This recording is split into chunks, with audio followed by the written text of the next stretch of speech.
Joining us now is retired Brigadier General Mark Kimmitt. He also served as the former Assistant Secretary of State for Political Military Affairs under George W. Bush. General, I do want to ask you, we have some sound from Marco Rubio about putting ground troops into this conflict. I want you to listen to that really quickly. We're going to destroy their factories that make missiles and rockets and drones. We're going to destroy their Navy. We're going to destroy their Air Force. And we are going to significantly destroy their missile launchers so they can never hide behind these things to get a nuclear weapon. We are achieving all those objectives. We are ahead of schedule on most of them. And we can achieve them without any ground troops. All right, without any ground troops, do you think it's clear that the U.S. can achieve those goals? What are those goals, and can they do it without ground forces? Well, first of all, to answer your question, I think they can do most, if not all of that, without ground forces. If they're talking about hard destruction of missile sites, of discovered nuclear sites, and their Navy. If, on the other hand, they want to conduct short-term operations to, say, go against their speedboats that have been so effective in the past, and we saw in Yemen with the sinking of the USS Cole by the speedboats, that may take troops on the ground for a short period of time. And, of course, the Kharg Island question begs the question if we're going to have to put ground troops there. That begs the question, how are you thinking about that at this point in time? So it's something the administration has floated. The president's been a bit coy about whether or not it's something that he might pursue. At this point, as we approach the 5-week mark here in this conflict, does it make strategic sense for you, for the U.S. to get involved in taking Kharg Island? Well, listen, I think it may make sense to take Kharg Island if we can't get through the Strait of Hormuz, or if Iran sets up the toll booth, as they say they're going to do. I just don't think it necessarily needs to be done with ground troops.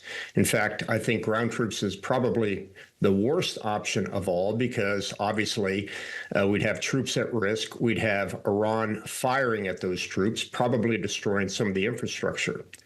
I think we've got to ask, what is the purpose of taking Kharg Island? And that is to put the oil terminals at risk. Well, the fact is we could very well do that with a cyber attack on the electricity that pumps that oil into the ships. We could go against some of the pipes as well. I would say the best way to do this is by a short-term, quickly reversible mission that allows us to control the pumping going into those tankers rather than put Americans on the ground. Something you said there might be key, and that's quickly reversible, because one of the things that military as well, but diplomatic folks are really concerned about is the fact that if the U.S. destroys Iran's infrastructure and economy, you are less likely to get a functional regime that can support the goals of a potentially democratic Iranian people if they can't support their own economy. If you destroy their infrastructure, their oil infrastructure, you're going to have a failed state there. So you think that something like a computer virus or like a cyber attack would be better because that is easily reversible? That's something you can claw back when you need to? Yeah, you got it. I think we have the ability to disrupt for periods of time the flow of oil into those tankers. Like you said, I want it to be reversible so that at the time we've achieved our military objectives and our strategic objectives, we can turn that back on for the good of the Iranian people primarily. I want to ask you about the relationship between the U.S. and Israel. We've talked about this a bit on the show over the course of the morning. You had the president saying he intended to pause prospective strikes on energy infrastructure, power infrastructure in Iran. And then not even 24 hours after that, we saw Israel going after some of those sites. What does that tell you about the level of coordination here, and I guess more broadly speaking, about the way these two countries, these two allies, see the war going directionally from here on out? Look, I think we've got to understand that countries act in their own national interests, even when they're working together. For us, Iran is not a daily existential threat. For Israel, it is a daily existential threat, which will be compounded 1,000 times if Iran gets a nuclear weapon. So it does not surprise me that even though the coordination is as good as it's ever been, far better than when I was the lead planner at CENTCOM, I can understand why there's a divergence in national interests. And at the end of the day, you've got to take care of your national interests rather than your coalition interests. One of those diverging interests really seems to be the new front that Israel has opened up in Lebanon. And today you have an Israeli opposition leader warning that the Israeli military is stretched to the limits and beyond. Of course, this is coming after those attacks and the conflict in Gaza. This is, they're taking incoming from Iran and now going after the second front in Lebanon. Do you think that Israel can sustain that effort without the United States? And if the United States pulls out, will that essentially end this operation, or do you think Israel will try to continue on its own? Well, two things. What is happening in Lebanon is separate from what's going on in Iran. Lebanon is a unilateral Israeli operation that is providing ground forces. They are stretched. Israel depends to a great extent on the reserve forces that are only brought on for certain periods of time. So if Israel is stretched, and it could very well be that it is, that's on the land forces. If we pull out and Israel wants to continue the airstrikes into Iran, I don't think we'd pull out completely. I think it would be more like a Ukraine situation where if we pulled out, we'd still be providing intelligence, still be providing support. We just wouldn't have American aircraft in the air. I'd love for you to put your planner hat on again. As you mentioned, you were the lead planner at CENTCOM a while back. When you hear the president talking, as he did last night, about there being 3,554 targets left in Iran, or that we're just kind of floating over the country looking for whatever we want and we're hitting it, how do you react to that, given the kind of work, the granular work that you supervised when you were at CENTCOM? How do you feel, how comfortable are you with the level of planning that has been done in advance of this military operation, indeed is going on right now? Yeah, that's a very good question. In a bit of self-promotion, I just wrote an article on this 2 days ago for the National Interest, talking about the Vietnam body count fallacy.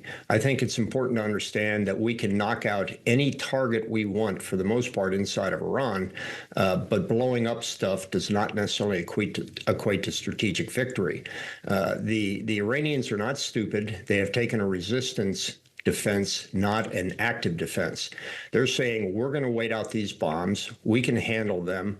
We're going to depend not on our military capability, but on the impatience of the American people. So if we can hang in there, just like they did in Afghanistan, just like they did in Vietnam, just as the Israelis have done in Lebanon time after time, they'll eventually tire of this. They'll pull out. And even though we've had a significant amount of destruction, well, that's for the resistance, and we win, they lose. They believe they win by not losing. Are they right? I think the fact that we are already talking about political off-ramps, military off-ramps, words like Rubio's, Secretary Rubio, that says it's a matter of weeks.